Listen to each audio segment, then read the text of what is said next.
What's going on, guys? Welcome to episode 16 of Hyperspace Hype, and we are officially there. It's the beginning of the end. We are officially in the siege of Mandalore, and it's a crazy time. We got a lot to talk about, but joining our crew, as always, we have Evan. Hey guys, how's it going? I'm super hyped. It's been a great week so far. We started off with all those Dune pictures and stuff happening earlier this week, and now we have the Clone Wars ending off the week on a super high note. So I'm super hyped. I can't wait to talk about it with you guys. Also joining us, we got Carson. Holy meat and potatoes, like I said last week. This was like a whole different level of what we could even fathom in our expectations. The last few episodes we've been speculating. So I'm excited to just dive into every little detail of this episode because there's so much coming up that it's amazing. Additionally joining us, as always, we have Brandon. Hey everyone. I kind of went in expecting an episode. It came out with a cinematic experience, so that was awesome. I got to do a watch party with a couple friends. They got to hear me yell and scream at certain things. So yeah, I'm ready to get into this, guys. So let's do it. Yes, and this is part 1 of 4 of the Siege of Mandalore. Now, just from the kickoff, the literal titling kickoff, like it's just a Lucasfilm production. Right away, Sure. That's not how this works normally. Nope. Like big bombastic, beautiful quote in the music. Not here. This is just what got me is like not only is it like whimsical with the Lucasfilm title, but then like when the Clone Wars title comes on, which is red and always scary. Red is scary. It wasn't the normal Clone Wars theme. It was actually like the opening Star Wars film theme that you hear. So, and that really gives you an indication of what we're in for, because even though we get our opening narration in place of a crawl, still great. It jumps in, and just the whole look of the episode like feels like an actual film. It doesn't feel like an episode. It's like we're actually like this is part 1 of 4 of a 2-hour film of Star Wars. Mm-hmm. I think the best part about it is like, because at the end of last week's episode, it just shows her getting on the ship and flying away, and then now it just cuts right into like, oh my god, Lucasfilm Limited, Star Wars theme, just a comparison of these last 2 arcs to now. It's just changed. I think part of that is like all of this is brand new footage, no old footage like they did, like no unused footage like they did with the other arcs, because it was unfinished animation at first with these other arcs, and then they decided to let's bring it to a close. Boom. Yeah. Absolutely. Yeah, this feels like it was the reason they wanted to bring back this season. This is like, I don't know, it was just so evident in like literally everything, down to the score, down to the animation in this episode, like especially during like the initial siege, and like Ahsoka, the money shot of Ahsoka, that poster right there you see in Evan's room. Oh, yeah. That whole scene, wow. Just the animation in that, just mind blowing, and like even like the little stuff of like Grievous's like upgraded design from previous Clone Wars animation. Just that brief snippet, it was just going crazy on Twitter today. I honestly think it's the most Clone Wars has trended in like since this whole season, and like it honestly feels like Dave Filoni's like redemption story in terms of like, all right, I made the Clone Wars movie. This is I've been on a journey, and now let's do a little redemption here, and do this. It truly is a 4-episode movie, and I love the way it kicks off. Yeah, you're so right. Yeah, I think in the sense, like in regards to the Clone Wars movie, like I still enjoy that arc, but it essentially is like those episodes stitched together, and you kind of feel that. But this feels like this is going to be like, this is actually something that was made 2 hours long. Like we cut it into 4 parts, but this feels like an actual film. So if you were to pair that together, this feels more like the Clone Wars movie than the Clone Wars movie was. I have something to mention about that, but once we get to that part, I'll mention it. Mm-hmm. Okay, so going through the episode, just like the opening narration, it really got me that just seeing Aayla Secura and Plo Koon in their final destination. Yeah. Yeah, This that, is- that was so surprising. I was like, okay, so God, that's horrible. at that point, you already know, like, okay, so we're there now. This is the Revenge of the Sith. We're coming full steam ahead. So at that point, I was just like shaking. I'm like, okay, so we're finally here now. And yeah, like Carson already said, like the animation in this whole sequence is incredible. I'm watching this, like the animation throughout this whole season has been incredible, but here specifically, it just felt so, like we've been saying, so cinematic. So you're watching it and it's like, okay, great, everything's coming together. We've had our Ahsoka arc, we had our Rex arc. Those are our two main characters, and now they're finally coming together, literally reuniting in this episode. And yeah, seeing that in the opening sequence there was amazing. Mm-hmm. Absolutely. But like just seeing the Order 66 stuff was insane. The whole setup was great because that leads us into the start of the episode where we're fighting the Separatists on the bridge. Oh wait, Great real setting. quick. Caleb Doom, right? Wasn't Caleb he in this Doom. opening sequence too? I've only seen it once, and I completely missed that. It's really quick, the holo table, but yeah, him and his master. Yeah, him and his master at the holo table. I thought they were gonna have a scene, like we saw that in the trailer, so I thought they were gonna have an actual scene, but it was just a shot. But I was still cool with it. I still think we're gonna get a scene. Oh, you think so? Okay. In the trailer, like there's like they had the Another angle of it. Oh, you're right.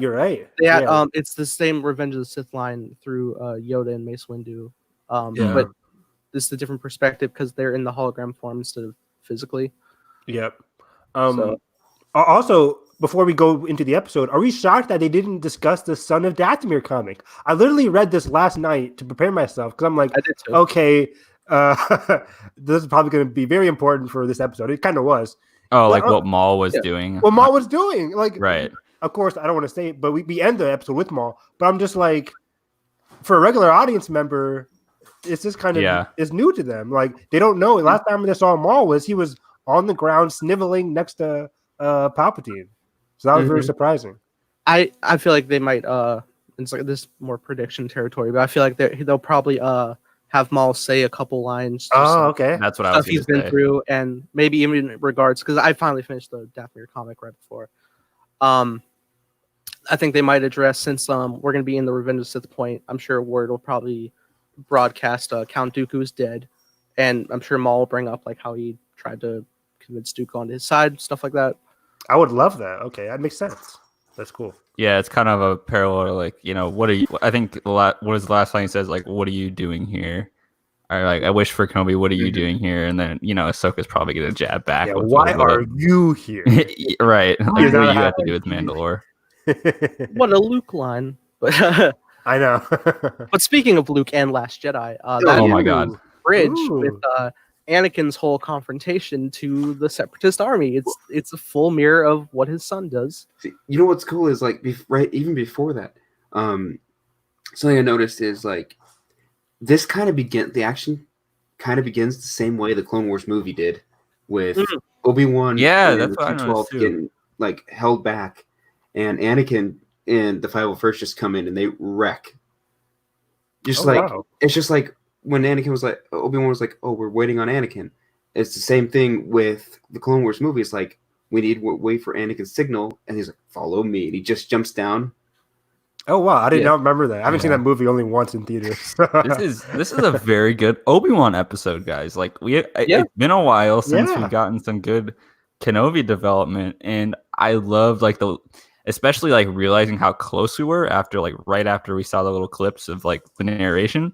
And then it was like, he's like, I've never been one to, or I guess I've never been one to stop you or whatever. After Anakin like does his ideas, I was like,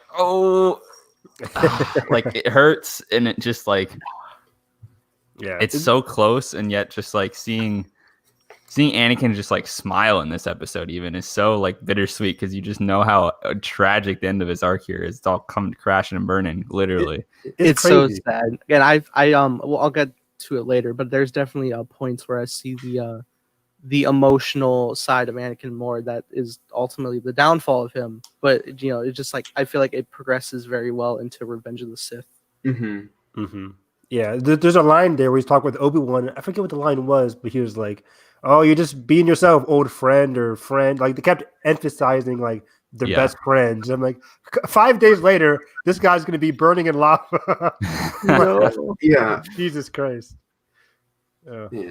I'm now curious of the progression of time. I never really thought about it. Yeah, I've always thought there's like months go by in Revenge of the Sith just because of like Padme carrying Luke and Leia. Right.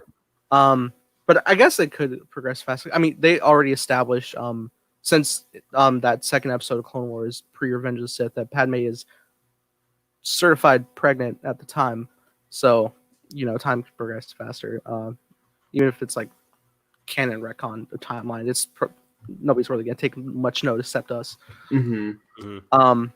Still great though. I like the first shot of Obi-Wan taking out that missile. Like that was the first sense like where I like really felt like this feels very cinematic. Just the way the camera. Like I want to watch this in IMAX right now. For real. I really. We were just saying before we went live. I would love it if like all 4 of these episodes stitched together into a full film, and they did like a fan screening celebration for like a cool Clone Wars celebration panel. Yeah, that would be so fun. It'd be great.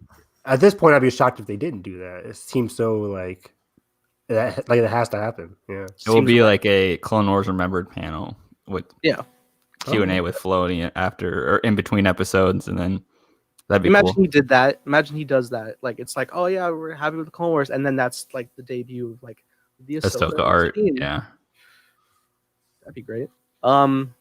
Yeah, so it continued. It's like it's a great plan with Rex and the jet troopers underneath. They fly now. It was great. Yeah, it's always fun to seeing R2 in wacky scenarios. Yeah. But also, it's as much as it's a callback to Luke's moment in Last Jedi, it's also a callback to Luke's Return of the Jedi music. Return of the Jedi sail barge. With the music theme cue and just like the cue. Is it the same music theme? Yep. It was. Yeah, when it cuts to yeah. They're all like nodding their heads, and then you go. Okay. Kevin Kiner killed this episode. Like He was on fire. Yeah. We better get this officially released because it is an absolute crime if it does not see the light of day. I'll march into the archives and get it out. There's so many music callbacks I'll have to mention later, like when we get closer to where we are in these episodes, but they did a few music callbacks I'd love to mention. Mm-hmm. Okay, cool. I mean, absolutely. Wasn't this also a Rise of the Planet of the Apes parallel? Didn't they do this exact same thing at the end of that movie where the apes went under the bridge? From the bridge? Yeah. I was like, isn't that an ape? I noticed that before I noticed the old Luke Last Jedi parallel. That's funny. We call it cinema. Good movie. So the plan executes well, and Anakin and Obi-Wan, they meet up again, and then they get a transmission from Yularen about somebody using the name Fulcrum. They immediately assume it's Saw. Saw, yeah. So I was like, oh, cool. But at this point, did we already know that Fulcrum was used for Saw Gerrera's hotline, I guess, or whatever? I don't remember. Yes and no. 1-800-Saw Gerrera. I think they mentioned it like once or twice. I saw like a tweet trending, just like the Fulcrum fam, and it had a picture of Cassian, Saw, Ahsoka, and blanking on the rebel's name. The guy with the beard. Callus. Callus, yeah. Callus. Hot It's been a Callus. while. Callus. Yeah.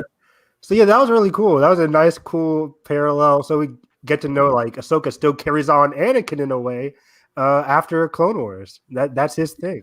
It's very fascinating. And so we go back up to the ship, and it's it's the teaser from the couple of previous Comic-Cons by this point. That they like announcing like Clone Wars is back, surprise. And Anakin sees Ahsoka again. It's been a long time. She wasn't even in like the whole last season, season 6. Like this actual confrontation, and it's like we know we've seen that teaser, so like we know it's coming. We know it's Ahsoka, but it doesn't take away how emotional of an impact it is. Yeah. That was fake footage that they showed in the trailer though, because he's like, "All right, Rex," and then it shows Rex at the holotable, and then Ahsoka turns around, but it ends up being Yularen. Yeah, well, I mean, they had plenty of time to change that around. Oh yeah. So in the final trailer, you're saying, Brandon? Or no, the first trailer that they showed at the very early teaser trailer versus now. Okay, maybe that's why they didn't release that trailer online. They're still fixing things. Okay. No, they dropped the teaser one. They didn't drop. That one. That one was but dropping our, now? Yeah, our celebration one didn't though. Okay. Teaser was Comic Wait, Con. is this from like Comic-Con Yeah, 2018? Oh shoot. 18. 18, I yeah. forget that trailer then. Can you guys believe? Come to think of it, can you believe like Celebration was almost a year ago exactly to now. We didn't get this Mandalorian arc, not Mandalore, this whole Mandalore arc until a year later. Yeah, which is insane. Remember, it was unfinished when they were showing the trooper scene. Mm-hmm. Even though they had even though we were all trailer, like they had a complete shot in the trailer, and we're like, "What are you doing?" We're on to you. Yeah, they finished So, at a time. It's great because Anakin, like immediately his question is like, "Where are you? How are you?" Like he really misses Ahsoka, man. Are you safe? Are you all right? Yeah, and what you see throughout this episode is Anakin is, I think he's extremely hopeful the whole time that maybe Ahsoka will finally be back. Because even like when he's walking along with Obi-Wan, he's like, "Oh, it makes sense that like she was supposed to leave, so that like a force guidance type deal, like let us tomorrow." Like he's trying to like make the best thought out of it, that it wasn't just completely abandoning the order, because he's sad about it, obviously. Yeah.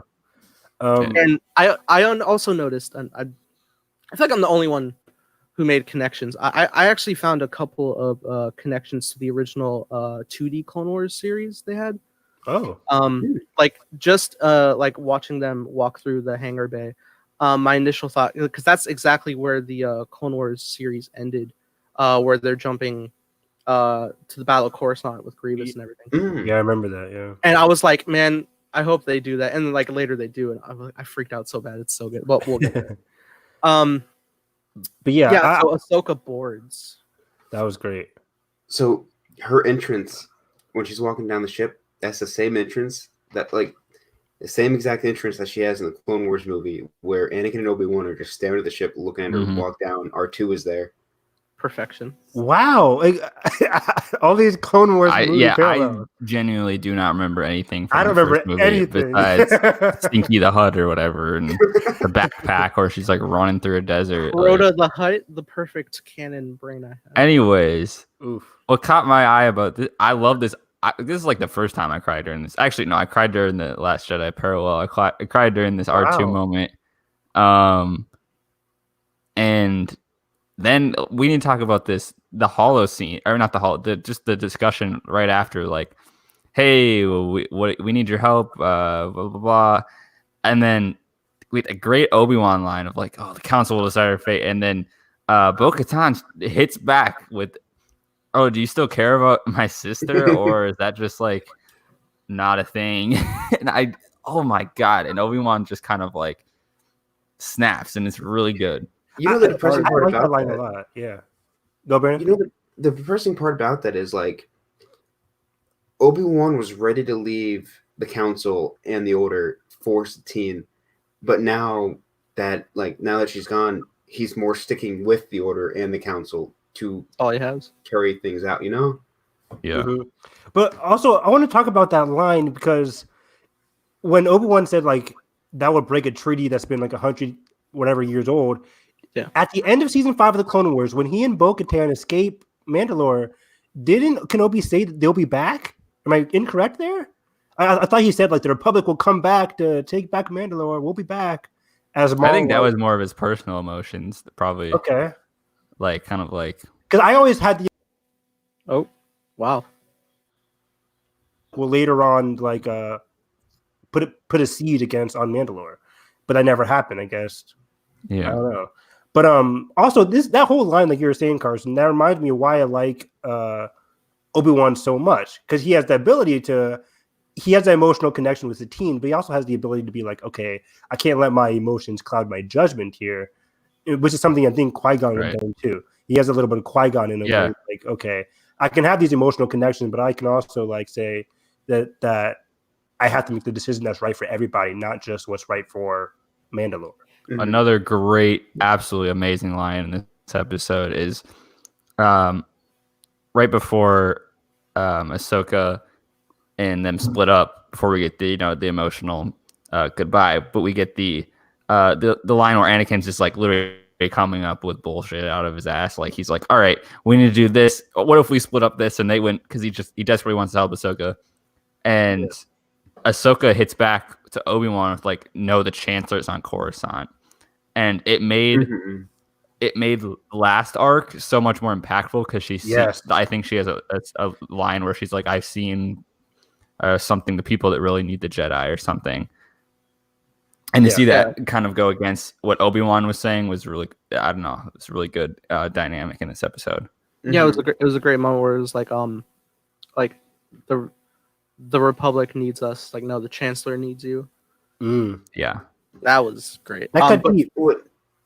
Dial it back a bit. When Ahsoka first got there, I love the way things are going. Like, Anakin is so happy to see her again, but she's just all business. Like, she's just trying to do the right thing and help people. There's no time for sentiment at the moment. And Anakin, when he shut down, he's so sad. It's visible how sad he is. Like when they just walk into the meeting, because there's nothing. It's just like she walked away forever ago. Like it's their brother sister relationship. Like it's family, and like she's finally back, and it's just nothing. Yeah, I wanted to talk about that. Do you guys think that was like a facade on Ahsoka? Do you think she was just doing that so she wouldn't like burst out in tears at the same time? Like was she like mentally preparing herself to say, okay, it's downtime for business? Like let's.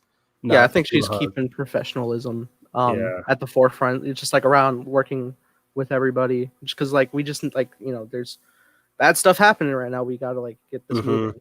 And kind of like she kind of feel it's like unfinished business for her, but like also like I think she doesn't want to open that part of herself up fully again because of what we've learned in these last arcs of like, oh, it's who you're meant to be. Go, Ahsoka. Like she's like scared that like that's gonna fully grasp her again.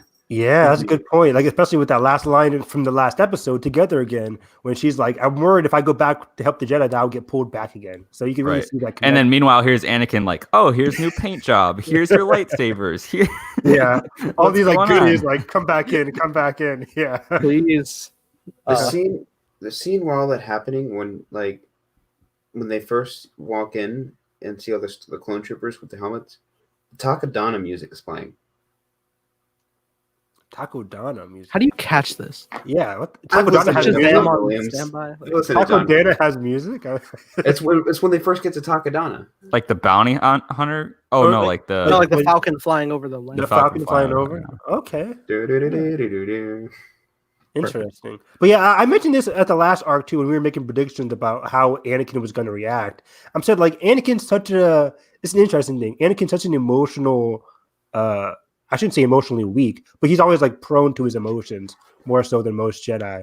So I knew he was going to act like this, where he's like, okay, like Nathan was saying, trying to create excuses for why Ahsoka left the Order, trying to be like, oh, maybe it was all the will of the Force because we wouldn't have found Maul. Like I think he's like in his head trying to create excuses, trying to dodge the fact that she left because what we're about to see with Ahsoka or with Obi-Wan making decisions based on the Council rather than what's morally correct. Was very fascinating. And okay, so the whole meeting gets settled between everybody, and we're gonna check with the council. But then Anakin and Ahsoka get a moment to the side. It's like, got a surprise for you, and just like walking by down the hallway, all the clones still saluting Ahsoka, just showcasing the impact that she's had throughout her time in the Republic.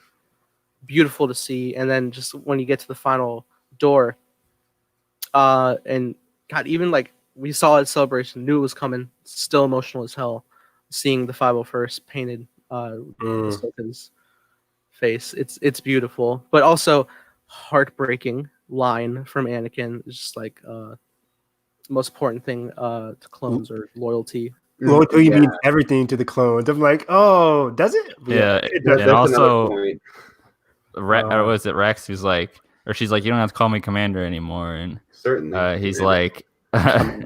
Commander, it's so awesome. Oh, yeah, that foreshadowing is it's like this whole episode and this whole arc is all like foreshadowing because we all know what's gonna happen, and it makes it so emotional.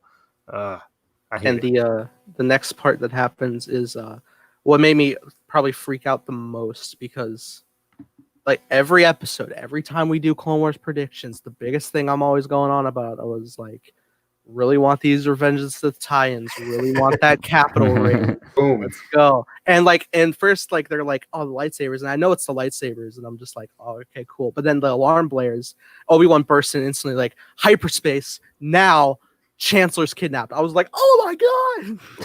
I freaked When out. he said Coruscant, I'm like, I literally like, yes, yes, yes. Literally, like, my reaction posted that, it was my thumbnail. I'm literally freaking out. It's so good. And it's I freaked out more because the final moments that she has with Anakin is like, I'm just thinking Death Star alarm, like the whole time, like oh, the Blair, yeah. And it just hurts, and like the whole Ahsoka parallel going around from her leaving the order, from her in this moment of Anakin turning around, and then her finally encountering Anakin again in Rebels are all the same. They're all framed the same, of Anakin's left shoulder turning away, and then Ahsoka's in the background, and it's like, oh my god. So Filoni has my heart, and he loves to stab it. Exactly. Within that phrase, though, like when he said the Chancellor got captured, he also mentioned like that Shakti was on that mission too. I'm so glad they finally confirmed where she was when she died, because she had two different. But does versions. he? Does no, it, though, there's in the Clone Wars in season 6, which is also a Filoni thing, Yoda has that vision where Shakti gets killed by Anakin in the Jedi Temple. So let me break it down. Okay, yeah. Okay. Well, first off, I had the other Clone Wars 2D thing connection I made was that they have a whole section of the kidnapping of the Chancellor, and the whole time Shakti is there protecting Palpatine. So I love that recontextualized there. But yeah, no, I think because it's interesting, because when you go, there's like a couple of deleted scenes for Revenge of the Sith. One had Shakti impaled by Grievous on the ship in a longer progression of the rescue of Palpatine. But I think what is officially canon now, even though it's a deleted scene, there is a portion where Anakin stabs Shakti on his temple raid. But it's not canon. Well, I guess it kind of is now. With the Clone Wars one, with the Clone Wars vision, it's the exact same type of like fatal. Okay. And so it is canon. It's just it's not in the film, obviously. It's deleted scene, but it did happen. Interesting. Yeah. So that's not fun, but you're like Shakti's death, so much fun. Poor girl. Nathan's over here like connections. Let's go. It's a prequel. Let's go. So yeah, that whole great moment Carson brought up with between Ahsoka and Obi-Wan arguing about the matter, which I think is great, because like when it was the line, Obi-Wan was like, well, that's not fair, and Ahsoka's like, I'm not trying to be. It's like she really gives Obi-Wan a little bit of his business here, and it's really funny. I love it. It's a different dynamic. It's not Snips and Obi-Wan. It's Ahsoka and she's no longer with the Order, so he's not her authoritative figure anymore. She can speak freely. Yeah, but this was fascinating because I think they were trying to play. I think from a script perspective, they were trying to play both sides here. I think Obi-Wan's very much correct. It's like, if the president gets captured and you want us to go like off the country for some moral mission, that's cool and all, but our president's captured. We got to do what's more important for us. So if I'm Obi-Wan, I'm like, I'm sorry, Ahsoka. Mandalore's cool and all, but our chancellor is literally getting captured. This would end the Clone Wars. Granted, he doesn't know that he's Sidious, but that would literally end the Clone Wars. So Ahsoka's really giving him his business, and she is morally correct when she says, like, are you guys going after the chancellor or the people? And even Obi-Wan's like, well, dang, you're kind of right there, because I was going. Even Anakin's the first question he asked, like, where's the chancellor? So they're mainly focused on the chancellor, not really the people. Which again, I love seeing Obi-Wan. Like, Obi-Wan sees how Anakin's affected, and like he reassures him, because he sees the friendship built, even though that becomes troublesome later. The fact that establishment is pretty great. Yeah, it was great. You can see Obi-Wan look over, like, okay, your father-in-law, the Palpatine here, he's safe. So your father figure. They don't trust you. I loved Obi-Wan's line right there. Who's like, I killed Maul once. That's to capture him. He doesn't seem to stay dead. I love that line, and he just walks away. The Yeah, whole that was time, I'm just like, I can't wait to go back and watch the Rebels episode, Twin Sons. It's just so good. Yeah, so good. I it's can't so wait crazy. to Yeah. rewatch Rebels. Yeah, It's a great rewatch. I'm telling you. it's the next step I'm doing. Oh, we got Sean in so chat. Oh, sweet. Hey, Sean. What's what up, up, Sean? man? Hey. Loving the I stream. Nice. forgot you Shout put the comment on there. But Yeah, it was so a it's- great whole conversation there. I love seeing Ahsoka be her own character. And like Carson was saying, this is why that last arc was so freaking important. Because you can't just jump from Ahsoka leaving the Jedi Temple to the Siege of Mandalore, which I think some people kind of wanted. Because a lot of people in the comments from the last couple of episodes have been saying this is quote unquote filler, or I just want to see Ahsoka right. on Mandalore. I'm like, you can't jump from Ahsoka. Yeah, leaving and the Order honestly, to this. I think it was a lot of our own expectations that meshed with this too. It was like, oh my god, like, you know, because how like grandiose the trailers were for any time we saw this, you know, you see this, especially just the wide shot of Maul and Ahsoka, you know, both lightsabers, and then you get the whole thing of like, oh, Ray Park's doing the mocap. So the whole season you're like, oh my god, Ray Park's doing mocap, lightsabers. And so I think a lot of people like forgot about that we still needed to change Ahsoka a little bit before we got to this moment. Mm-hmm. yeah, I think and a lot of people were saying a lot of people were recommending like they would have preferred if Son of Dathomir was adapted, and obviously that would have been great to see, but I feel like this arc was definitely important. It really gets you, the whole experience with Ahsoka is important to even get her here.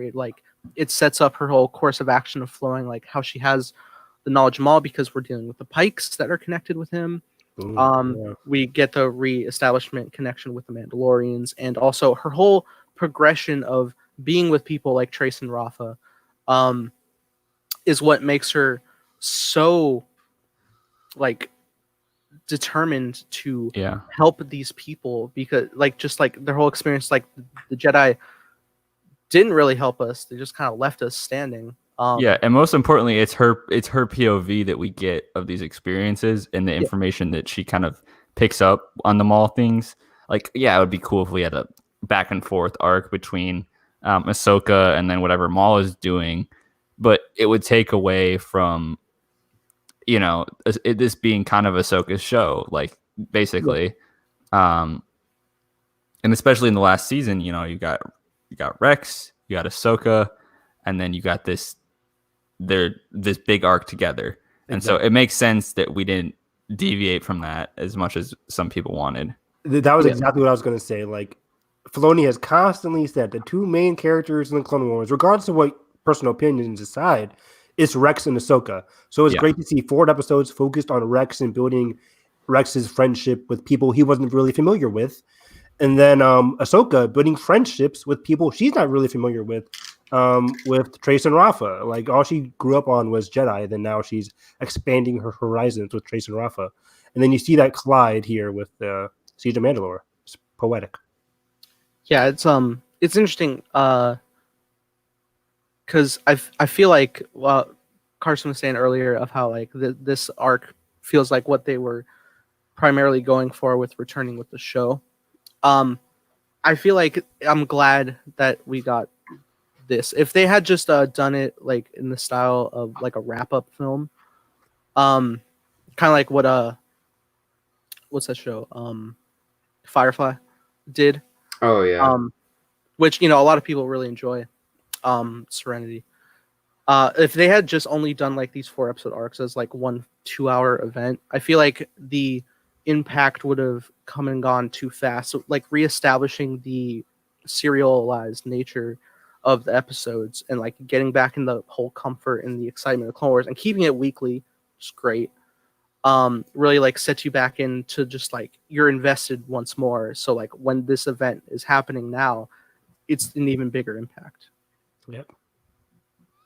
So Anakin makes the peace between Ahsoka and Obi-Wan, just like, well, we'll divide the divisions, which is great. That sends it's the 501st, but that ultimately divides, I'm sure, Rex and Cody, which sucks. Oh, good point. I didn't think about that. I was thinking that on the bridge too, like Obi-Wan saves Cody from that missile, but like later on, Cody's sending a missile right back. 3 days later. 3 days later. There's the missile right back. That's horrible. I know. But it's also great that it's Commander Rex, Yeah. cool, leading his own battalion, and Ahsoka taking charge. Well, and that oh no, okay, we'll get that in a second. But the scene where like Ahsoka gets her sabers back is not only beautiful because Anakin was like, they're just like new. I kept them up, and even may have made some modifications, and like she ignites them and they're blue. He's like, they're maybe even a little better because that's his color. It's Such an like Anakin this moment. snug look between the two of them. It's so perfect, and you're gonna miss it. You're gonna miss it so much. Like it's already like it was heartbreaking that they left before, and then now they're leaving again, and it's unfortunate because this is probably the last time they're actually gonna physically see each other. Dang. Because the whole Rebels line of last time I saw him, he was rushing off to Yep. rescue the Chancellor. Definitely the last time. Mm. Filoni's tweet just cements it too. Of just like, Depression. it's hard. This scene was so hard to watch. Like it was like again, man. It's like we know there's so much else like coming in the grand scheme of everything happening in the galaxy, but like just to see another moment shared between these two, it was so well deserved and well earned. And I think again, like going back to like what we were saying about kind of reestablishing Clone Wars, I think it made it well worth it that we went back to that serialized. We built up to this, and I think especially these few emotional moments in this episode hit so much harder because we went back and did that. Mm-hmm. Absolutely. And their final words are beautiful because it's they're just like essentially just like good luck, and Ahsoka's like, Master Kenobi taught me that there's no such thing as luck, which is a cool callback, New Hope. But just Anakin saying, it's a good thing I taught you otherwise. Beautiful. And just the final word of Ahsoka is Anakin, not Master, Anakin. Good luck. And it's Ouch. I'm gonna cry now. I will go off camera and cry. So because it's just so beautiful and bittersweet, and I'm dying. But it's great, everybody. So that's the official split. And I think the next shot probably cements that they're happening at the exact same time. We're over Mandalore, and it's exactly like the opening of Revenge of the Sith over Coruscant. Like the beat of the music, the ship's coming down, the attack is flowing. It's so cool. It's so beautiful the way it's all panning out. Another music piece when they're landing. It plays the song when they're having to escape the Empire in hyperspace after they pick up Luke in Empire. I don't know how you hear these things. I recognize that one. That's a good point. Yeah. That's probably one I actually did recognize. And so we are descending on Mandalore, and we get Holy the action sequence.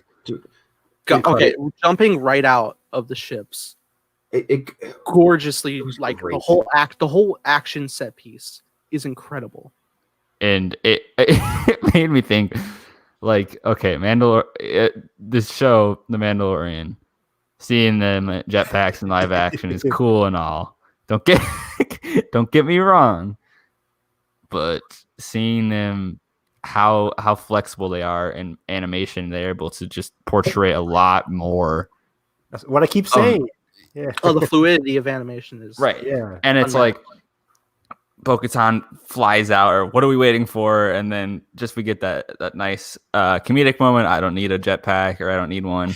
Classic. Yeah, Nathan, I watched your reaction for that. You had like the Anakin callback. For me, for some reason, I instantly thought of Captain America. I did too. I was like, that's a Captain pretty America good. line, right? Yeah. There you go. He doesn't need a Well, jetpack. I just know like Anakin like does this sort of nature stuff, but yeah, you're totally right. That's Winter Soldier all the way. Yeah. Winter Soldier. I thought of Anakin in Attack of the Clones. Yeah, so did I. With the You did? Yeah. Wait, when does he do that? he jumps out the Oh, speeder. Jumps out of the Coruscant. Yeah. Okay. Yeah, but it's great the whole way down, the whole descent down. Even Ahsoka ends up saving a clone going down, gets him unjammed. Yeah, lucky guy. I know. right? It's like, thanks, Commander. And he flew out. Bye. Like, he has a parachute. Well, Yeah. thousands of We other thought the quick one people- shot in was it the one shot in the Bad Batch arc, episode 2 or whatever? We thought that was cool. Oh my god. I think this was a one shot too, and it goes Yeah, I'm all the about to way say, down. Yeah, Yeah. so this was one shot, It's- right? I didn't even know. No, it's not completely a one shot, but like the Okay. flow of the scene, you can't Okay, tell. it might just feel like that. It's still fluid. Yeah. Yeah, because she's like on the ship, she swings in, she beats up, and she moves through the ship, slices a jetpack and rides it to another ship. Mm-hmm. It's insane. The landing, just incredible. She uses her lightsabers to like stop her momentum. Mhm. Yeah. So sick. It's so awesome. And then you get and like I saw it coming, but like the beautiful poster, perfect. Yeah, yeah. no, it's right there. Like That was who so would've awesome. thought? Also, the callback of just like Rex and Ahsoka's like little games, race you to the top, race you to the bottom. Yeah, Beat you. I Reach love it, yeah. Some things That's never the change. surface. It's the little moments that just really bring out the vibrancy of the episode. Mm-hmm. Absolutely.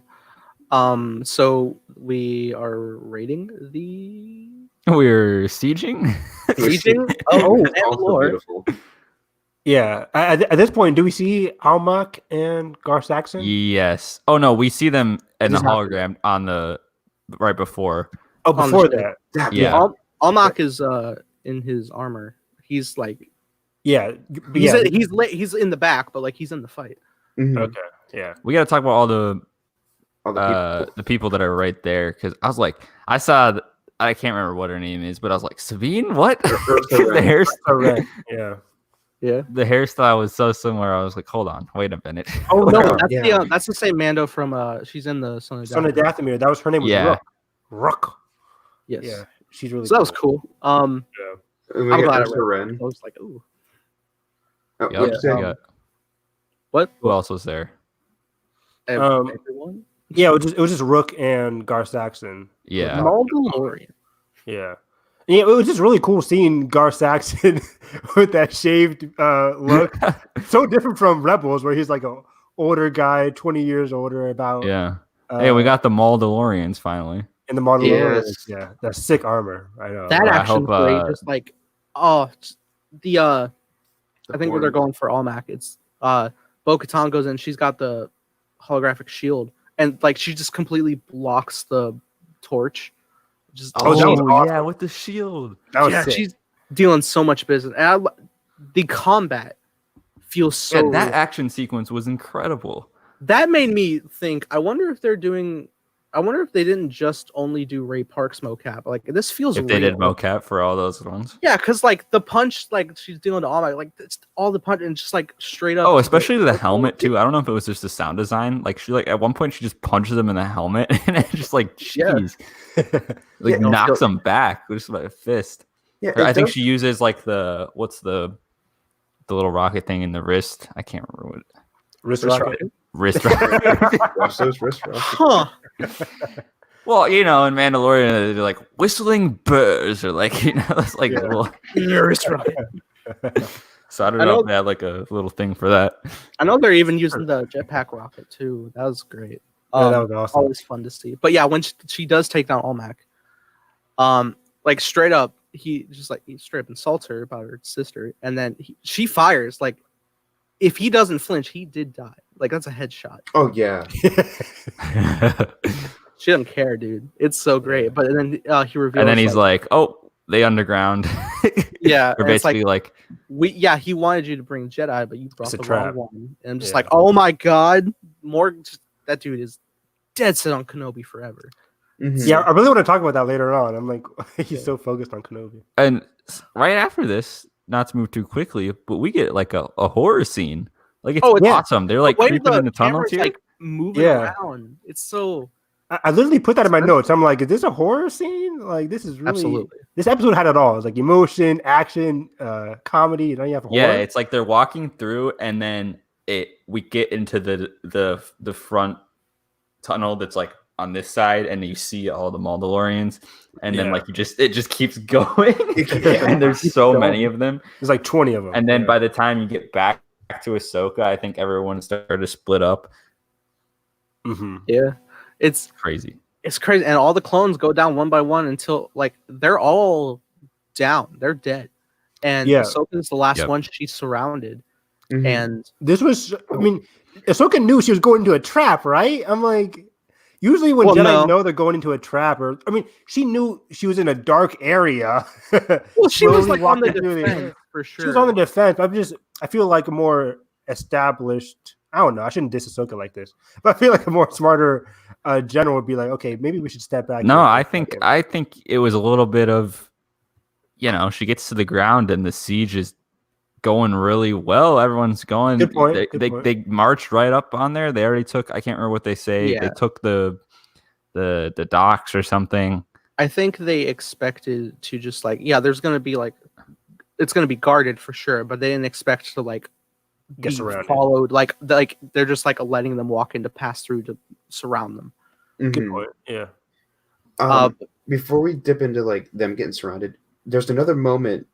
Like they're really emphasizing the clones and their loyalty. Yeah. It's when that one clone, he's like, "I'm sorry, Commander," and then he dies. They're really emphasizing the loyalty of clones right now. Yeah. It's gonna hurt. It's gonna hurt. Yeah. It's crazy. Like watching the Clone Wars. Obviously, there's specific main clone characters that like we get attached to. I've never been super attached to just like every clone that's just around, but here I really was. It's just like it sucks because also they're not going to have any free will in a couple days. Mm-hmm. Well, they will. It's just they're going to have that sense where you just like kill the Jedi. That's horrible.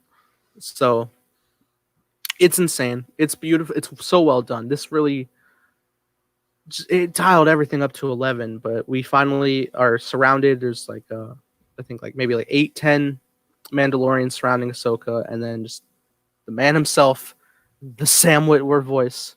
Maul is here. The robot legs first. I think that's the first thing you hear. And it's just he's just silhouetted first. And like, we did previously just see him hologrammed, but like he's back in the flesh now. Like we're here. And this is gonna go down, and he just walks in and he's like, I was expecting Kenobi. Why are you here?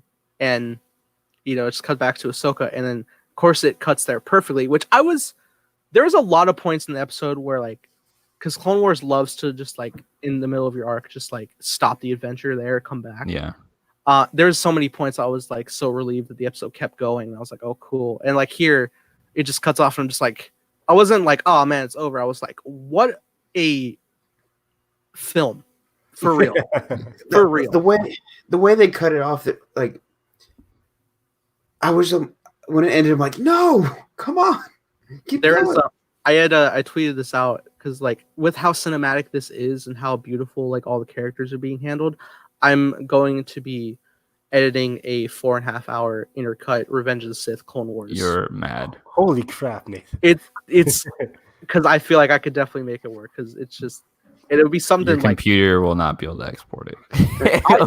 I've done longer, but oh, so speaking of intertwining, 4K. Speaking of intertwining, I think the way this episode ended with no music playing in the end credits, I think they're setting it up that way so it can roll right over into the second episode. So good. Perfect. Good point, yeah. Which is why I can edit this. I wonder what music the show's gonna end on. Binary Sunset. I think Binary Sunset? I don't Do we always have to go back from Binary Sunset? What do you want, man? Come on. If it's Ahsoka and Rex in Binary Ahsoka's Sunset, theme, right? I give up, it has man. to be Ahsoka's theme. It has to be. Probably. It is. It has to be. There's no other option, in my opinion. But the Binary Sunset is so overplayed. We got it. We get it. Wow. Nathan's like, the saga, the connection. Is it going to end on Tatooine too? Gosh. God, no, please no. But I really want to discuss Maul's freaking plan here. So it seems to be he really wanted Kenobi to come here, which I thought was a long shot already. But maybe he was like relying on Kenobi's emotional connection to Satine or Which whatever. Is smart. He almost did. But okay, so in Rebels, when we saw that Kenobi's whole entire plan in season 2, when he went to what's it called? I'm forgetting the whole planet where Darth Vader came on to.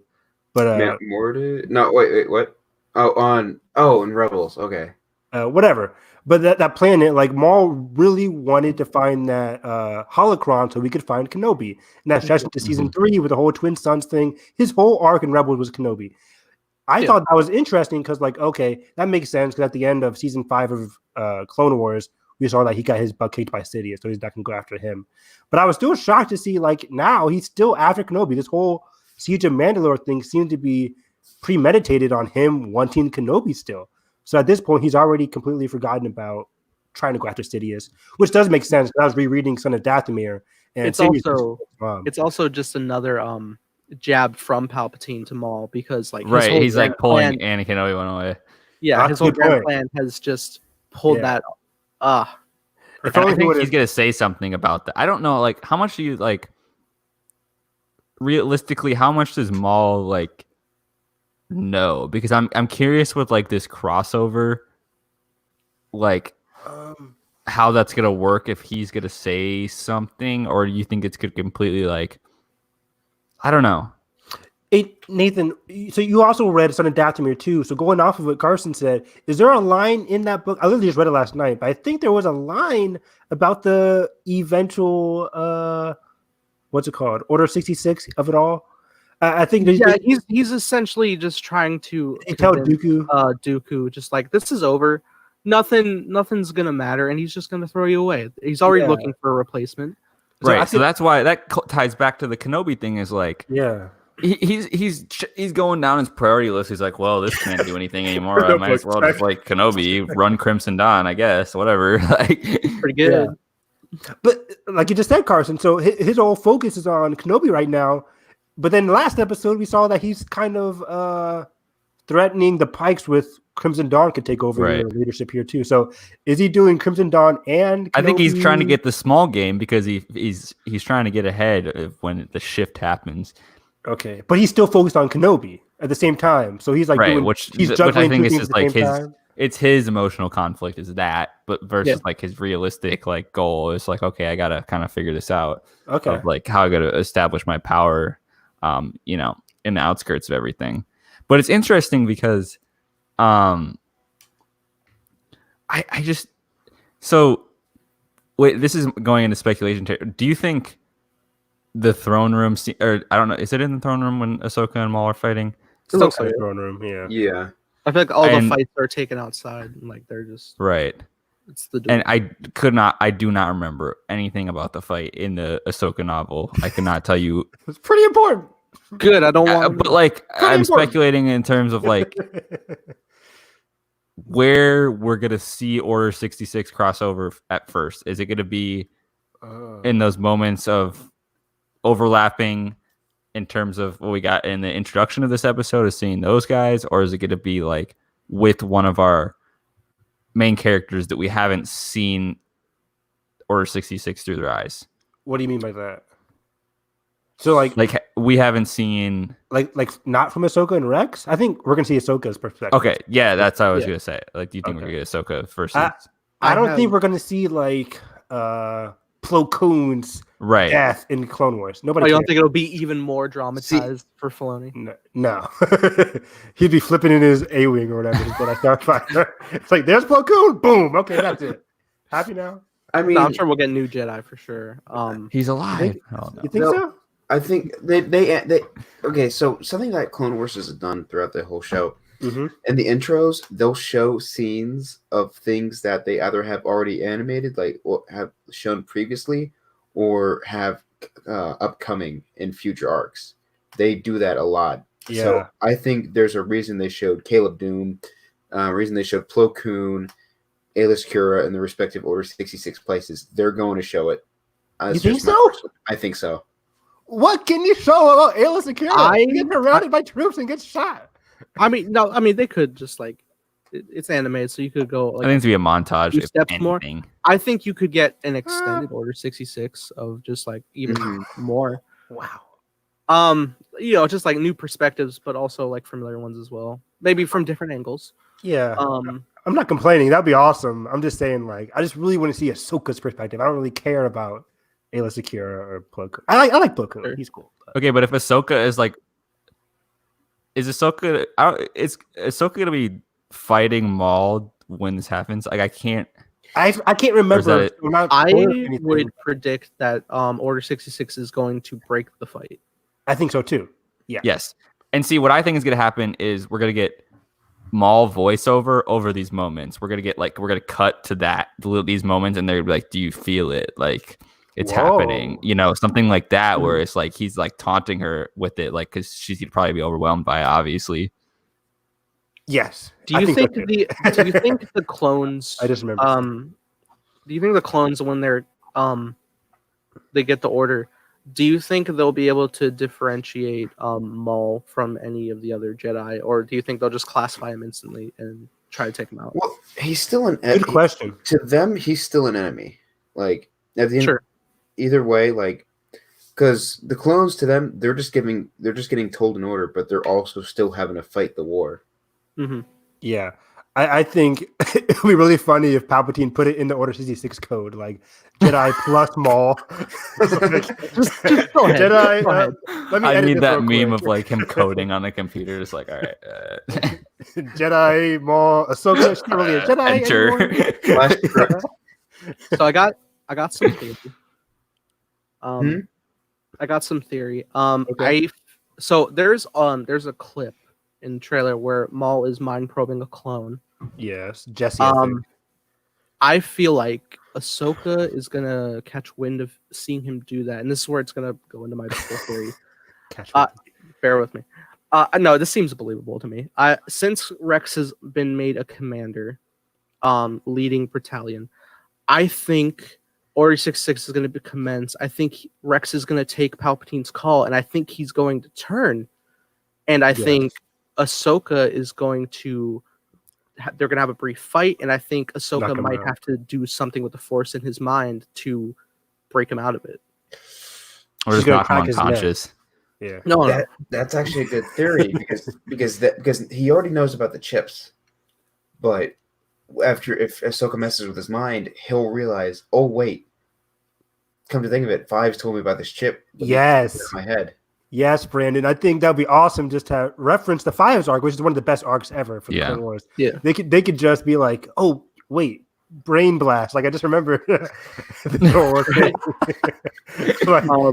And then he could be like, Ahsoka, help me out here. Like, we're gonna go inside the veins of his brain. One of those like zoom in shots, or like. I think it would actually be interesting if they did just with how much of an emotional connection Rex and Ahsoka have. Yeah. If like Rex is around and like he's starting to turn, but like he's trying to fight it, but like it's just that urge. That'd be so heartbreaking. Or if his emotion or just his bond with Ahsoka breaks it. Like it somehow, not completely, but or at least I would love to see like I think it'll prolong it. Gives Ahsoka the chance to do something. Yeah, it would like prolong it. I won't be as instant. Obviously, it's not going to just completely like, oh, Ahsoka, I can't shoot her because not how it works. But yeah, but it has happened in the Kanan comic book. I don't know if you guys have read that yet, but interesting. In that comic book, Kanan got captured by these two Jedi or two clone troopers that were following him. They capture him, they put him on the ship, and then the clone trooper has like this epiphany, like, I'm doing the wrong thing here. And I think he like frees Kanan and he blows up the ship or something like that.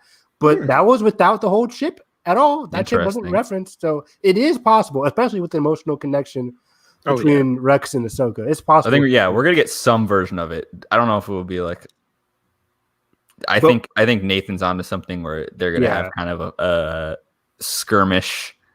Yeah, because initially, like every prediction I made is like, oh, they're gonna get the chip out before Rex turns. But now that we're like in the heart, there's no time. There is no time. We're in the midst of a siege, and it would be even more emotionally impactful. It's just like Rex does have to turn, and we have to fight it.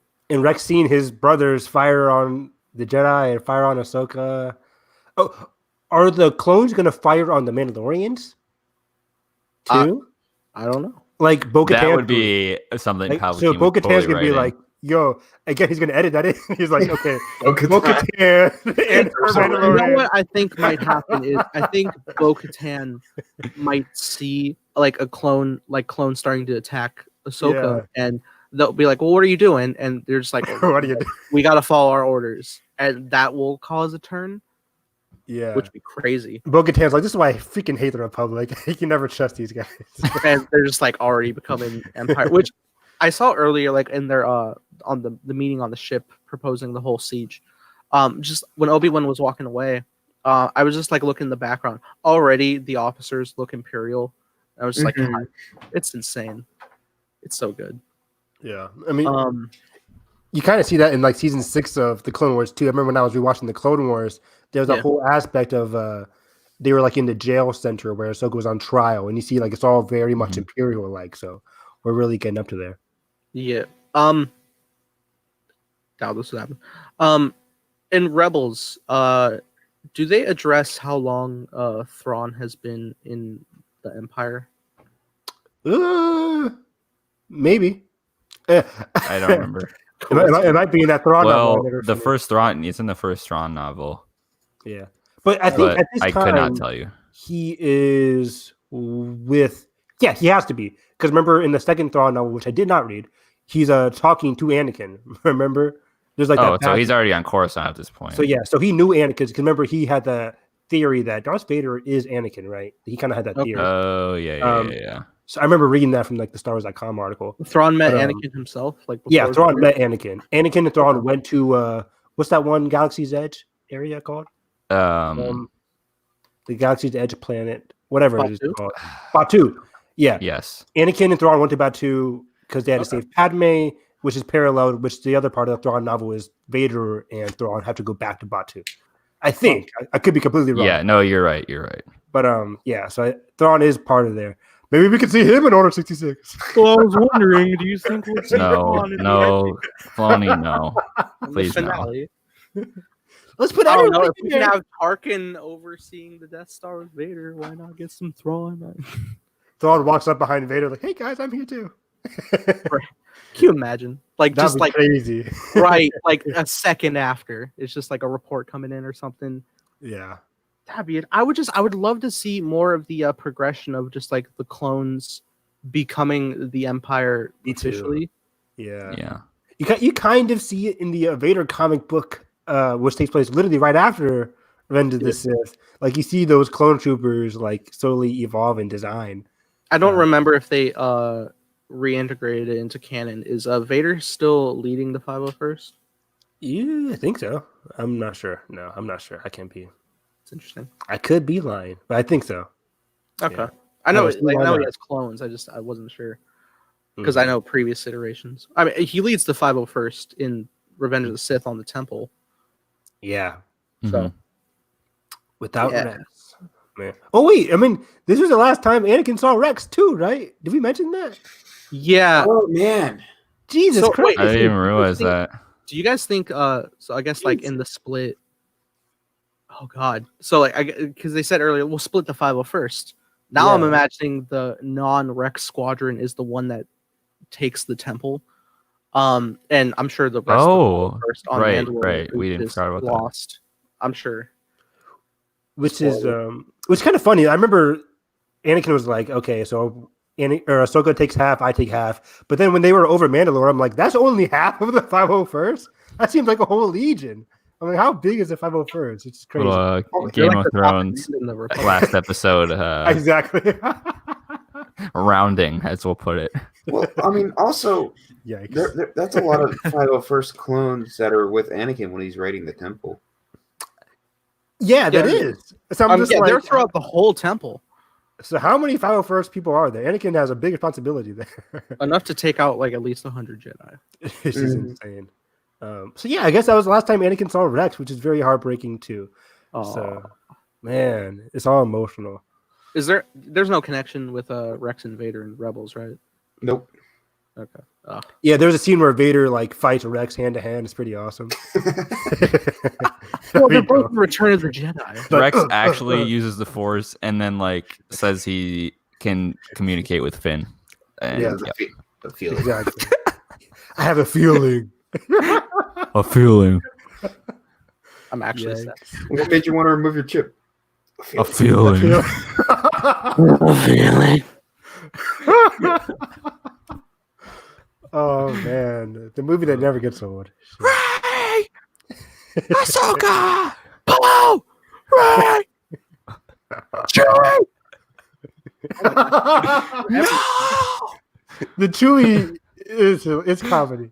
I love the Meanwhile, John Boyega on I do Twitter. I'm love- getting paid. What are y'all laughing at? I do love the contrast of just like he's like Oh. Ray, Poe, Chewie, but then later he's like Rose. Rose, yeah. See you later, Rose. Please, go. Savage. You go over those schematics, Rose. Get those plans. You do it. Lando, you did it! Lando will save us. Oh my Lando. god. No, did no it! reason. Oh my god. Star Wars. Back on track. So this was a great episode, right, guys? Amazing. Did you Okay, guys- ranked it in the season. We got my favorite Yeah. episode of the season by far. Easily, right? There's no other question. There's no question. It's A lot of between people are saying this, best episode to date, and you know, which is yeah. Let's talk about that real quick. Like people keep saying like this is the best episode of the Clone Wars ever. I'm like, is it though? I mean, Let me I go think on it's the the best I looking. can't. Yeah, I best can't looking do for that. sure. I can't do that. You're right. Easily best looking, but I Let me look can't through the automatically catalog say here. best episode because there's been so many. I shouldn't say so many, but I there's would- been a couple great episodes of Clone Wars. Yeah, I can't say that when Umbara, Mortis, Mortis, and yes. Fives arc. Those In the three arcs. Fives Yeah, arc. the Fives arc. That, I mean, especially the episode, Fives arc. Fives I arc, put it- the last episode is incredible. I put it so high up there, based on the fact because it is such an emotional connection. Just not only from the whole experience of Clone Wars because it is the finale, and I'm sure we'll be able to look at it like as a full arc later on even more. But it's just like growing up with such a deep connection with Revenge of the Sith, a lot of people have, and like also growing up with Clone Wars themselves. That those two things colliding at this moment is just like what makes the episode like such a deep connection to people. Mm-hmm. Good point. Yeah, like it's connecting with the movie that they grew up on. So apparently, I mean, Movie of and the course show. it's gonna have- yeah, movie and show that they grew up on. So of course, going to have that nostalgic feeling for them. Yeah, I'm just like I can't say that. I mean, Mortis, Yeah, Fives, Umbara. Yeah. It's not, and it's not only just because like I think just from my childhood, Revenge of the Sith is probably my most watched Star Wars, but also you've grown up watching Clone Wars air like with Ahsoka's adventures and stuff and Rex, so all that Yeah. culminating. Yeah, it's fantastic. I mean, I was gonna say this early on, but like, I never had like a huge emotional like moment for Clone Wars. Whenever I watched the Clone Wars, I never really cried in an episode. Besides, like maybe the Fives arc. When I was rewatching that, I think I cried a little bit. But Ahsoka left. When Ahsoka left, yes, that was a fantastic. I kind of teared up there too. But most of the time, I cried more watching Rebels compared to the Clone Wars. I think Rebels is much more emotionally Kanan's death and Rebels. Wow. bawling. That is Wrecked top me. tier. Single Top tier. time. Like I literally had to take off my glasses. I was bawling when Kanan was dying. I take a breather, and I think because of Rebels, you're sticking with a close family. There's only like 5 Right. characters compared to like a lot in the Clone Wars. Yeah. So I'm usually more emotionally connected. But having said that, the reason why I like this episode so much is that like these are characters that we come to love so much, and we know what's going to happen, and just knowing that like foreshadowing and that foreboding, it just makes this so. And the cinematic nature of this episode is fantastic overall. Absolutely. For the record, since you are watching this on my channel, there is footage of me on this channel crying profusely to Kanan's death. You can find Crying it. for AdSense, a series. Hell yeah. Yeah, but no. What about Satine's death, Evan? Tragic. No, I'm kidding. Yeah, I cried a little bit there too. How could you not? It's Obi-Wan. I need to rewatch. remember but I I was think more after this is shocked. over, I'm gonna rewatch all of Clone Wars, all of Rebels. Dude. I'm Clone Wars, Evan. Rebels, Speak kind of a off topic, but I'm almost done with Resistance. I have 4 episodes Ooh. left of Resistance. Sweet, you're in the And hot zone.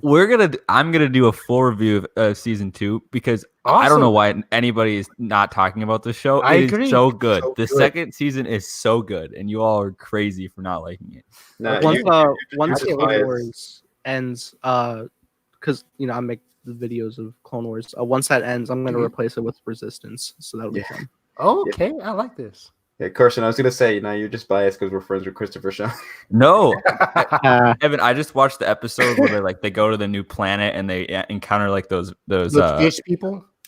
yeah, and it's super good. episode like the there's just so much in that. That one was I won't get animated into very it, well but- too. Yeah. because- Good show, guys. Yeah. Also, I just want to say, like, for the Clone Wars, this episode is the epitome of why I argue against prequel stories. I mean, people's complaints against prequel stories, because people always complain about Mhm. Han Solo. It's like, why should we have a Han Solo movie or series if we already know what's going to happen? Same thing for Kenobi and the Cassian Andor, other prequel stories and other franchises. Because the journey is just as important as the end game. It is. Yeah. That's what I was thinking about. Like I was Exactly, doing my Preston. rewatch. I was doing my rewatch, and I was like looking around. Mm-hmm. It was at the end. Like it was a scene when the final clone died, and that's when it was hitting me. I was like, I know every main character makes it, but it's the But see, it emotional- makes you it's the forget about emotional it, and impact. that's why it's relevant. Yeah, it's Yeah. it's the whole journey, because like hell, the whole progression of just like the relationships and just like the status of like the life being lost, that's deeply impactful. That's emotional. And it's happening to characters you care about. So yeah, like that'll impact you. It's not always about death makes a film good. Exactly. Yeah. It's the whole progression, the journey. It's the whole journey. We like seeing these emotional connections and surprising new characters. Like Han, we met Kira, and then Yeah. Mhm. in the Clone Wars, you meet characters like Satine, all this stuff. So The impact love and it. change. It's Like, important. we know Ahsoka lives, we know Maul lives, we know what happens with Anakin and Obi-Wan, but this journey is brand new for us. This whole Siege of Mandalore is brand new. Like, Yeah. we've heard about it, but this is actually seeing it in action. In the It's like we execution. know what's happening around the galaxy, but we don't know how that's going to affect our current Right. players. Exactly. Yeah. So Super in excited. regards to the final battle, with Ahsoka and Maul, when do you guys think that's gonna kick up? Like we had that wide shot, where like the duel's about to commence. Do you think that's going to appear at the end of episode 2 or 3 and then progress to the next episode? Well, since I accidentally read the description, You should Okay, well, not, you should not don't- answer. You should Don't not talk answer about that. the description. Don't.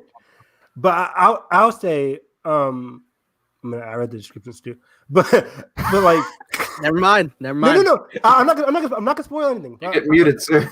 I'm just gonna there's say, nothing to spoil really. It's just like which So episode. says you. I Okay, wonder. I will say today, like yeah, you go. the episode description today says Anakin and Obi-Wan have to decide to help Ahsoka or rescue Palpatine. I didn't know that was coming, so I'm glad I didn't. Oh, interesting. I mean, I didn't read that either. I forgot about that. I just hopped in because I had to keep refreshing the page to get it to load. But I do wonder how Ahsoka goes from being captured at the end of this episode to walking up to Maul in a throne room setting. Like, what happens to Bo-Katan? What happens to Yeah, Ahsoka? Did she escape out of gotta that? be some big Surrounded. distraction that pulls Maul up. I don't know what it'd be, but Yeah, and then the whole Maul interrogating the clone. Does that happen before her duel? After the duel? It has to Do you be think before. Yeah. Maul's interrogating a before. clone that's already been turned to Order 66? Possibly. He could be like, "What's inside this head? What's with that edit? What's going on?" I just need to make sure your script doesn't have my name in it. Yeah, let's delete me from the codex. Okay, cool. I love the scene where Anakin's walking around with his He- plot immunity. Like he's like dodging he put lasers. Maul, not Darth Maul. God, Coward. My former name. Also, guys, is this at this point? Have we seen everything from the trailer? Besides the Nope, Darth nope, Maul, and is there more? Okay, I can't remember anything else from the trailer. I haven't didn't. re- I haven't don't rewatched wanna the trailer. know. The Yeah, I last wanna know, trailer that Brandon. came out, I didn't watch. So. Yeah, I haven't rewatched the trailer. The so I Siege of don't know. Mandalore trailer I just rewatched today. There's a lot missing. Okay, interesting. I don't watch the episode There's trailers. a lot more anyways. Siege. Well, not the episode trailers themselves, Yeah. but it was for the ARC trailer. Right. Oh, Yeah, there's That's a lot too. of, Yeah, I'm not. I skimmed that. I was like, skim. like there's a connection I've seen. There's a connection that I'm pretty sure matches up with Revenge of the Sith. But once we get to that, I'll let you guys know because I gotta find a better screen cap of it. Oh shit! Are we getting more Padme in this season, or am I crazy? Remember, I told you. Remember, Filoni said that last scene with Padme was the only scene. I said a couple episodes What? ago. I think that was the only From scene. the second episode. From the second What? episode. I think That is so. madness. Would I have agree. to watch Revenge of the Sith now? Damn it. That is I agree. This was a chance to like. Okay, never mind. Remember, they got to I- keep it with canon. So It's Ahsoka and Rex's show. I won't Padme go on can't- about it, but yeah, Padme can't talk to Anakin. I I wouldn't mind a Padme talking to one of her, I don't know, her nurse or something, being like, "What's going on with Anakin? I wonder what's happening." I'm losing the will to live. Ooba. Yeah. Then you hear the Curb Enthusiasm music. Dun, dun. Sorry, Padme. Just like the Well, we hologram. see Jar Jar the young before ones. this Oh, season God. ends. Let's go. Jar Jar didn't have any A revenge. serious with question. Lines. Will Give we him see some. him? I don't even know where is Jar Jar. He's on Coruscant. Jar Jar's in Yeah. Revenge of the Sith, right? Is he? in Yeah, that movie? he's on the only shot. Yeah. There's like a 3-second shot of him on Naboo at the funeral. Oh no, there's he's also in Revenge of the Sith when Palpatine was back after getting rescued. He's like, "Excuse me." Yeah, he is.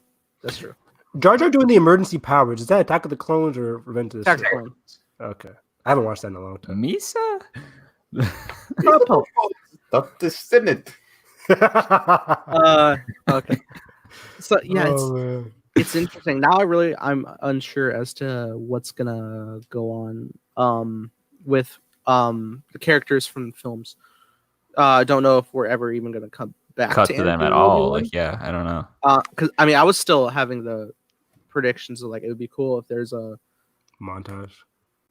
ending montage, like quick shots, like Vader established, Empire established, taking the galaxy. In the progression of Order 66, like I said, I want it to be extended. Still holding out hope for Cal Kestis. I doubt it, but hoping. Just let me dream. People love Cal Of Kestis. course, I love Fallen Order, but it's not happening. It could. They're all animated. It's possible. It's not happening. I'm still laughing at the Not theory. I'm still laughing at Nathan's theory from a while ago. He's like, "Does Fallen Order tie into Episode 9?" Gotta find Jay the doesn't children. Jay doesn't even know what EA is. Let's be honest. He's like, my son plays that. Well, we won't dive into all that. But I also wanted to bring up, so Sam Witwer at Celebration brought up how like Maul's thinking differently, or what do you guys remember his exact quotes? He's doing things differently that like everything that Maul has done has led him to failure. So he's going to be trying some different things for once, and that would progress. I want to talk about that because he's going. Is he going to win? He's looking for Kenobi. How is that doing things differently? You're going after the same guy. I think it's just like the rise of Crimson Dawn. I'd imagine. Yeah, that's Okay. Crime But Syndicate. if he's doing things differently, I'm like, Maul, you're going against Kenobi again. I think that is just his main flaw. Like, That's the thing that's always tying him is that down. vengeance? But that's not doing things differently. But everything else, he could it's still him, have right? that flaw. That's why I'm wondering if he's going to win the lightsaber duel or not. I don't think anybody's winning the lightsaber duel. I don't know. Well, yeah, no. If it's going to get broken up by Order 66, then probably not. Do you think we'll get any? She cuts his head Do off. you think we'll get any cues to Duel of the Fates in the fight? Oh, I hope so. Nope. With how many? Brandon has caught like 5 random tracks. If we couldn't do it with Rey and Kylo, what is the point of doing it? with the it's Maul. amount of music callbacks that we've had so far in just this episode alone, we're gonna get Duel of the Fates. You know what? I take that Kevin back. Kiner, I'm I take imploring that you. back.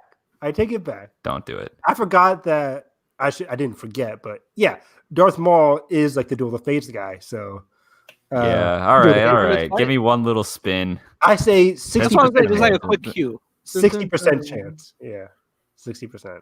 I'm not going higher than that. 80. Yes, that's fun. I guess that about. It's covers hour and it. 20 minutes, guys, on one episode. That's crazy.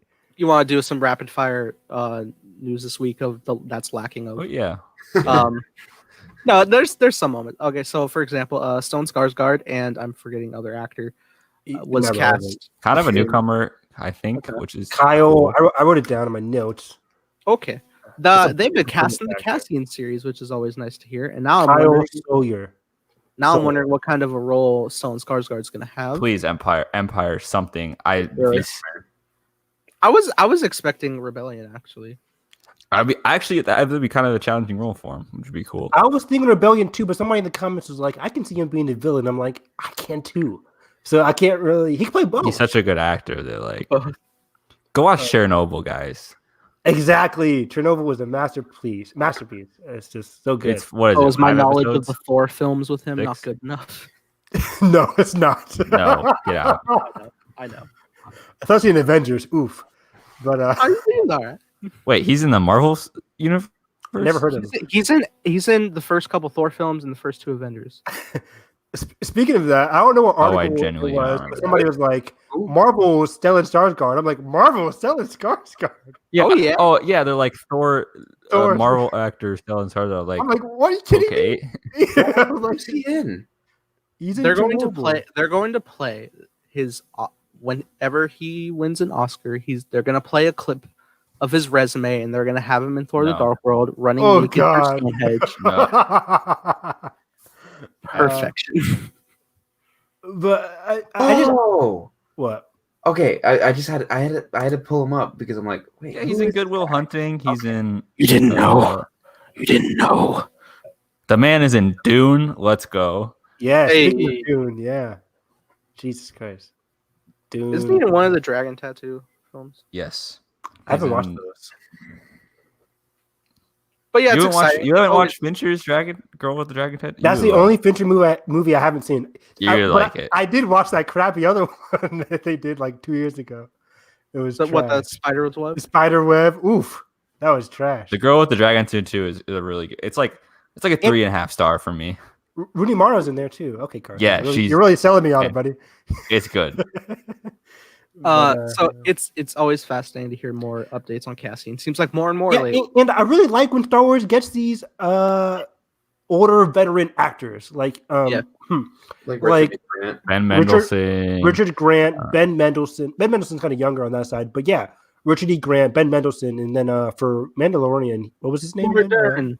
Werner Herzog. Werner Herzog. That was incredible. So I think Stellan's playing that Werner Herzog role. I mean, just like that. Bring me the baby. Typecast. But yeah, I could really see him playing either villain or hero. I don't really care. I'm glad he's in it.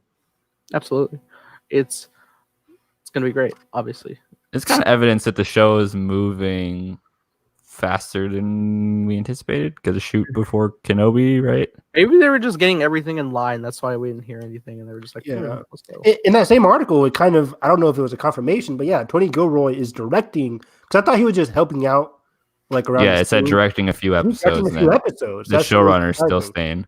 Yeah, which I like. Stephen Shifford, whatever his name is. Americans guy. So go watch Americans, everybody. But yeah, so he's still on board. Cassian seems to be hopefully filming by the end of this year. It was supposed to film during the summertime. I bet they'll yeah, film of course. fall and then I hope so.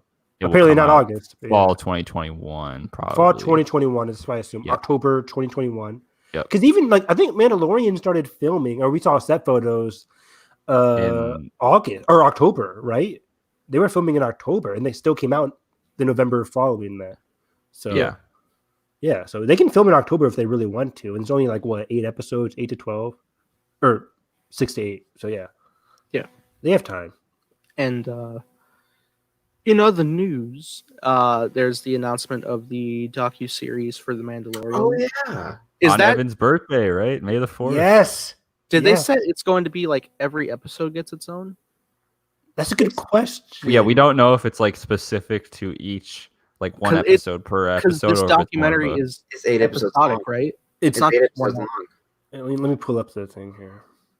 Yeah, I'm fairly certain they said it's not just like one episode. It's like multiple episodes. So I imagine they would do each episode, which would be great because it's just like the first establishment of the world of the Mandalorian to Yeah. get to the Baby Yoda, and then just every episode you can just dive into. I just want all the juicy behind the scenes tidbits of like, Mhm. episode give 5. me like pitch meetings, give me like all this stuff of like how Jon Favreau kind of, because this was his thing. Like this was his dream as a kid to like do this specific kind of idea. Absolutely. Yeah. Speaking of that, I want to see the Gunslinger episode made. That's what I want. Speaking of that, Carson, like on the website here, so episode 1 is about directing. It's called Directing, and it's about conversations with Jon Favreau about and the individual filmmakers speak about their Is it a round individual. table? I think so. It's like they speak about their individual journeys on the way to the director's chair and take us inside the filmmaking process of The Mandalorian. So That was that's- one of my. And we'll get okay. some ILM episodes, I'm sure, about the whole It says screen technology. and the live. Yeah. One of my favorite behind the scenes from this new Disney era for Star Wars was the whole cast of Solo sitting roundtable style, kind of interviewing one another. Yeah, I remember that. I really liked that. That was really cool. Good stuff. Yeah. So episode 102 says legacy, and the Mandalorian examines the team behind the Mandalorian examines the impact of George Lucas on their show. And then 103 is about the cast, or the cast discuss making the Mandalorian.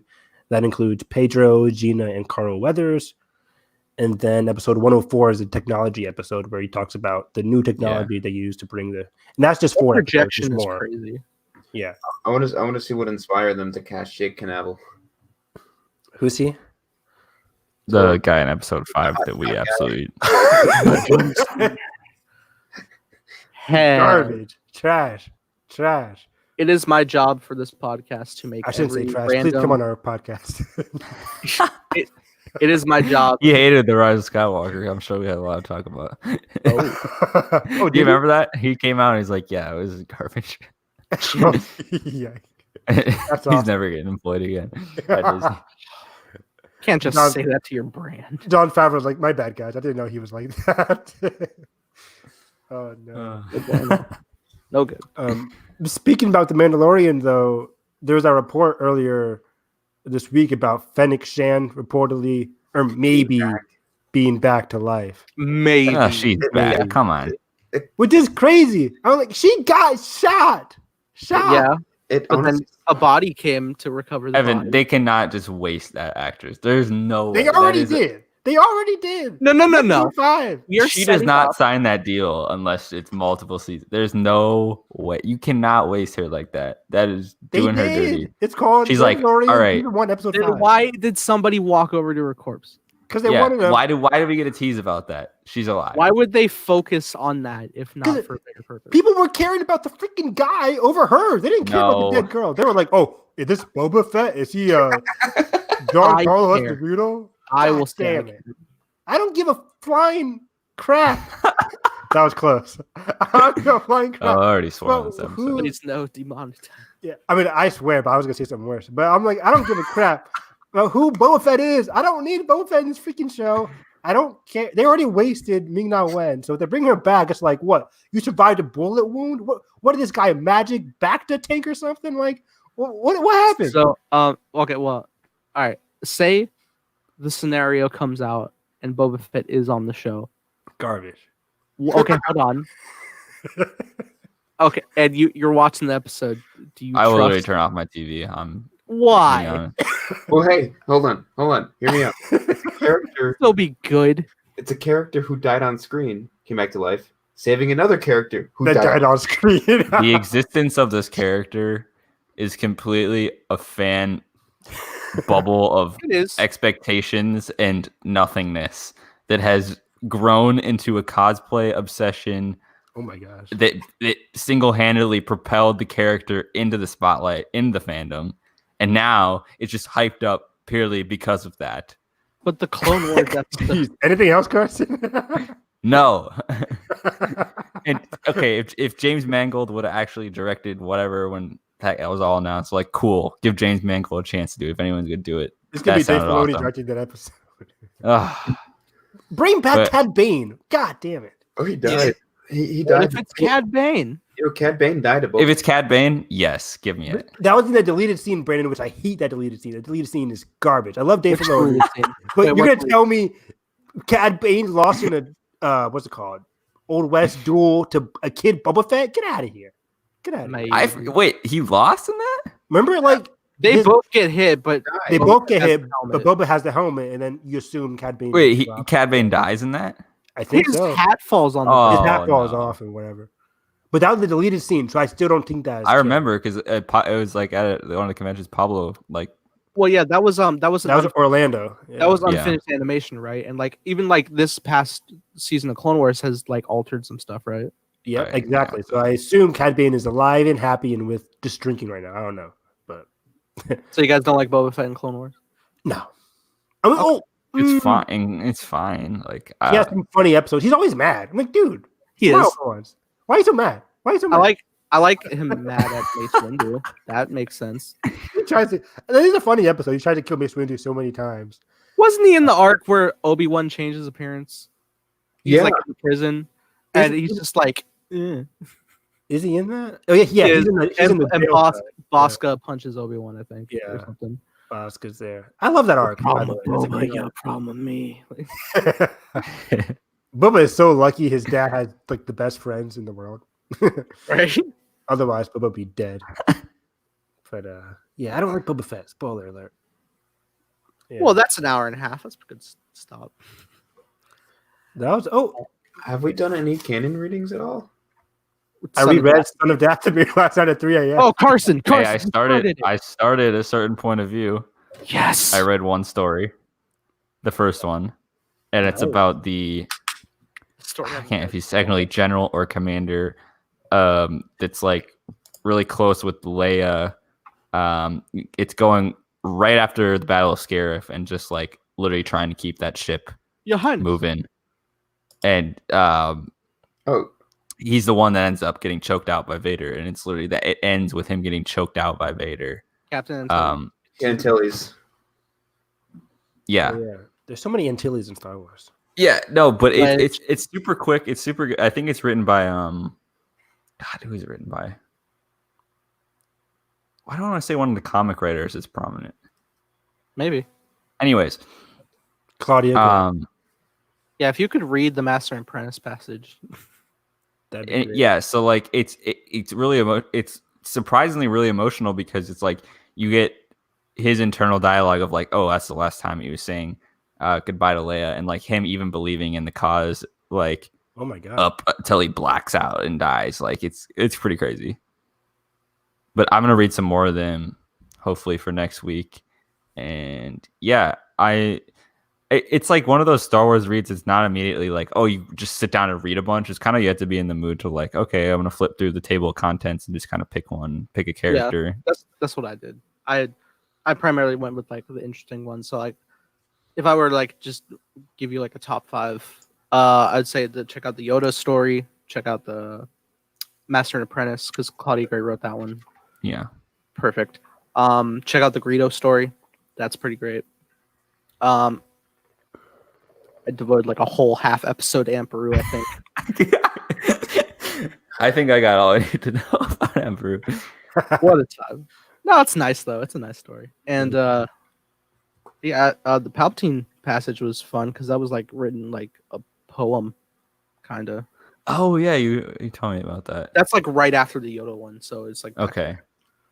Sweet. It's just fascinating for like Palpatine during A New Hope, and same with Yoda. So Is you writing poetry about how he kills the Senate? Basically, I have Just hence the love of written the all out of the code. I can't remember. It was worded nice, but I don't fully remember. Yeah. I have that book, but I haven't skimmed through it in a while. Maybe I should. By all means, Uh, I would highly recommend. So yeah, that about I would say does it for our show. Good job, everyone. Yeah, we definitely filled like a lot of time with Clone Wars, which is great. And I imagine if we're gonna be on the same caliber every episode, yeah, it's gonna be fun. It's gonna be real fun. So that'll about wrap up things here, and then I'll drop a brief announcement at the end. But let's just go ahead and wrap up with Evan. Where can they find you? You guys can find me at Harris EV9 on Twitter. This was very fun talking about all the Clone Wars stuff, and I can't wait to talk about the finale, which is going to air on my birthday, alongside the Mandalorian docu-series and stuff. Yeah, I just love my birthday, May 4th. Anyways, turning 24. But yeah, You mentioned his birthday's May 4th. yeah. I don't think I mentioned it yet, but yeah, birthday's May 4th. Yeah. Oh, look at you! Yeah, find me on Twitter talking about Dune, Star Wars, everything. Thank you. All right, Brandon, where can they find you? You guys can find me at Fantasmic Ears, FANTASMIC Ears. Tweet a lot of Star Wars, tweet just random stuff. So be sure to check me out over there. And closing thoughts, great episode again. Can't wait to watch this next one and be able to talk about it with you guys. So thanks for having me on, Nathan. Yeah, Carson, where can they find you? You guys can find me on the lovely twitter.com at the Force Critic. talking about Dune as of recently, and just any other thing that I kind of pick up while I'm watching during this quarantine period, and of course, more Star Wars. And I am so excited to be able to talk.